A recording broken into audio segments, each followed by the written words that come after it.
ஓம் நமச்சிவாய. அனைத்து தமிழ் உள்ளங்களுக்கும் வணக்கம். நாம் இந்த பதிவில் பிறக்கப் போகும் ஏப்ரல் மாதத்திற்கான சுப மற்றும் அசுப பலன்கள் என்னென்ன என்பதனையும், அசுப பலன்கள் ஏற்படுமாயின் ராசிக்காரர்கள் செய்ய வேண்டிய பரிகாரங்கள் என்னென்ன, வழிபட வேண்டிய தெய்வம் யார் என்பதனை பற்றியும் விரிவாக காண்போம். உங்கள் வாழ்வில் வளமும் நலமும் செல்வ செழிப்பும் பெற்று வாழ்வில் உயரிய நிலையை அடைய எல்லாம் வல்ல இறைவனை வேண்டி விரும்பி கேட்டுக்கொள்கிறேன். நிகழும் ஸ்ரீ மங்களகரமான சோபகிருது ஆண்டு பங்குனி மாதம் 19ஆம் தேதி திங்கட்கிழமை அன்று சப்தமி திதியில் மூலம் நட்சத்திரத்தில் வரியான் நாமயோகத்தில் அமிர்தயூகம் கூடிய நன்னாளில் இந்த மகத்தான ஏப்ரல் மாதம் பிறக்கிறது.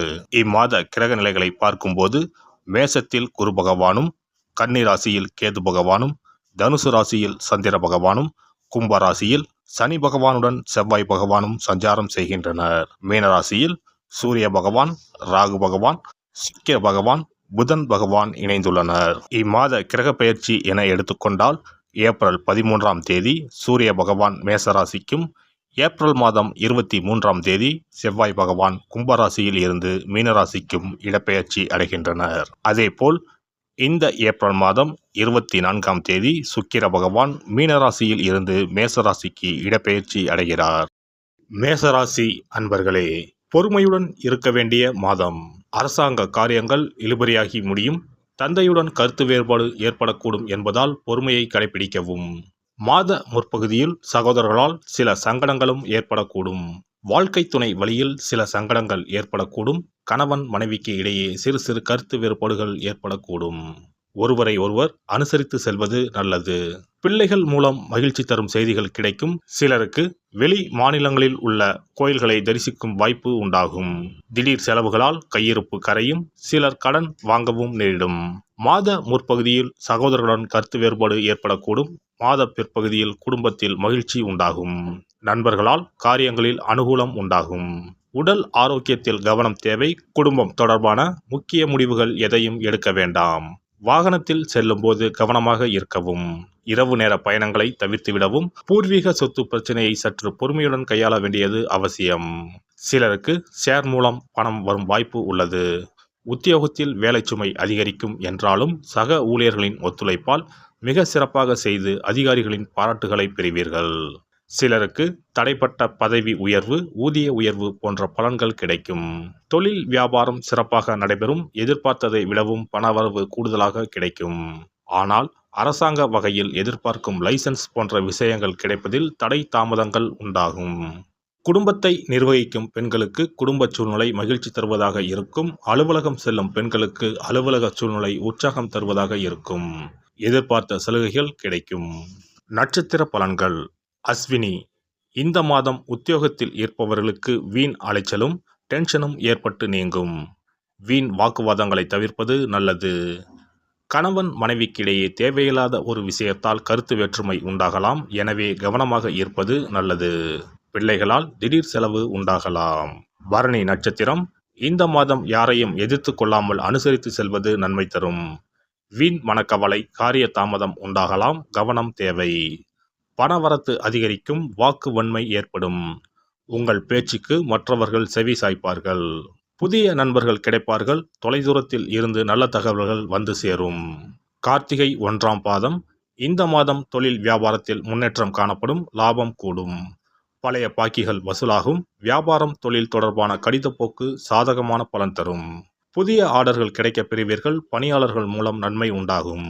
உத்தியோகத்தில் இருப்பவர்கள் திறமையாக எதையும் செய்து முடித்து பாராட்டு பெறுவார்கள். கௌரவம் கூடும். நிலுவைத் தொகை வந்து சேரும். பரிகாரம்.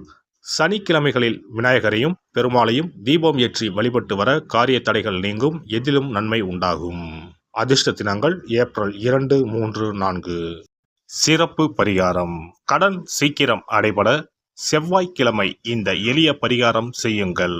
முருகப்பெருமான் உடனே ஓடி வந்து உதவுவார். செவ்வாய்க்கிழமை அன்று சில எளிய பரிகாரங்களை செய்வதால் விரைவில் கடனை அடைத்து விடலாம் என நம்பப்பட்டு வருகிறது. செவ்வாய்க்கிழமையின் சிறப்புகள் பற்றி காண்போம். எவ்வளவு சம்பாதித்தாலும் வரவும் செலவும் சிலருக்கு சரியாக இருக்கும். சேமிப்பு என்பது உப்புக்கும் இருக்காது.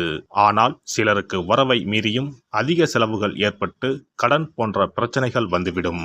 இதனால் நிம்மதியாக வாழ முடியாமல் திணறுவர். இந்த மாதிரியான பிரச்சனைகளுக்கு தீர்வுகளை முருகப்பெருமான் அருள்வார். அவருடைய வழிபாட்டிற்கு ஏற்ற தினம் செவ்வாய்க்கிழமை. செவ்வாய்க்கிழமை அன்றைய நாளில் கடன் பிரச்சனைகள், பணி தொடர்பான பிரச்சனைகளை நினைத்து முருகனை வழிபடலாம். செவ்வாய்க்கிழமை அன்று நல்ல செயல்களை தொடங்க ஏற்ற நாள் இல்லை என்பது பாரம்பரியமாக நம்பப்பட்டு வருகிறது. ஆனால் செவ்வாய்க்கிழமை ராகு காலத்தில் செய்யப்படும் வழிபாடு பூஜைகளுக்கு ஆற்றல் அதிகம் என்பது ஐதீகம். செவ்வாய்க்கிழமை அன்று வரும் ராகு காலத்தில் அம்மன் துர்க்கைக்கு எலுமிச்சை தீபம் ஏற்றி வழிபாடு செய்தால் திருமண தடை விலகும். எப்பேற்பட்ட பிரச்சனையாக இருந்தாலும் உடனடியாக தீரும் என்பது ஐதீகம். அதே போலவே துர்க்கை அம்மனுக்கு ராகு காலத்தில் எலுமிச்சை மாலை போட்டு வழிபாடு செய்தால் நல்ல வேலை கிடைக்கும், நம்முடைய கடன் பிரச்சனைகள் தீரும் என ஆன்மீக பெரியோர் கூறுகின்றனர். செவ்வாய்க்கிழமை அன்று செய்ய வேண்டிய பரிகாரங்கள். எவ்வளவு அடைத்தாலும் தீராத கடன் சுமை இருப்போர் செவ்வாய்க்கிழமை அன்று வீட்டில் ஒரு எளிய பரிகாரத்தை செய்தால் அவர்களுடைய மொத்த கடனும் அடைவதற்கான வழிகள் கிடைக்கும். செவ்வாய்க்கிழமையில் வருகின்ற செவ்வாய் ஹோரையில் இந்த வழிபாட்டை செய்ய வேண்டும். அந்த ஒரே நாளில் 3 வகையான பரிகாரங்களையும் செய்தால் மட்டுமே முழு பலனையும் பெறலாம். முதல் செவ்வாய் ஹோரை. செவ்வாய்க்கிழமை அன்று காலை 6 மணி முதல் 7 மணி வரையிலும் செவ்வாய் ஹோரை இருக்கிறது.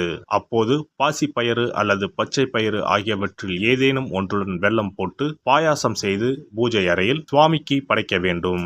வீட்டு பூஜை அறையில் விளக்கேற்றி எங்களுடைய வீட்டின் கடன் சுமைகள் விரைவில் அடைபடுவதற்கான வழிவாய்ப்பை எங்களுக்கு கண்முன்னே காட்டுங்கள் என குலதெய்வம், இஷ்ட தெய்வம் எல்லோரிடமும் பிரார்த்தனை செய்ய வேண்டும்.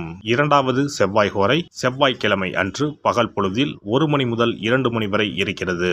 அப்போது பச்சரிசியை சுத்தம் செய்து அதனுடன் பச்சை பயிறு, வெல்லம் ஆகியவற்றை கலந்து வீட்டு பூஜை அறையில் வீட்டிற்கும் சுவாமி படத்தின் முன்பு வைக்க வேண்டும். பின்னர் நாங்கள் கோமாதாவிற்கு செய்யும் இந்த தானத்தை ஏற்று எங்களுடைய கடன் சுமை குறைந்து நிம்மதியான வாழ்க்கை கிடைக்க 30 முக்கோடி தேவர்களும் அருள் புரிய வேண்டிக் கொள்கிறோம் என மனதினுள் பிரார்த்தனை செய்ய வேண்டும். உங்களுடைய வீட்டில் யாரின் பெயரில் அதிகமான கடனை வாங்கி இருக்கிறீர்களோ அவர்களின் கையால் பாசிப்பயறு வெல்லம் கலந்த பச்சரிசியை கோமாதாவிற்கு தானமாக கொடுங்கள். பசுமாட்டிற்கு இந்த தானத்தை செய்த பிறகுதான் அன்றைய தினம் பகலில் உணவு சாப்பிட வேண்டும். ஒருவேளை நீங்கள் பணிக்கு செல்பவராக இருந்தால் காலையில் இதையெல்லாம் தயார் செய்து கையில் எடுத்துக்கொண்டு சென்று விடுங்கள்.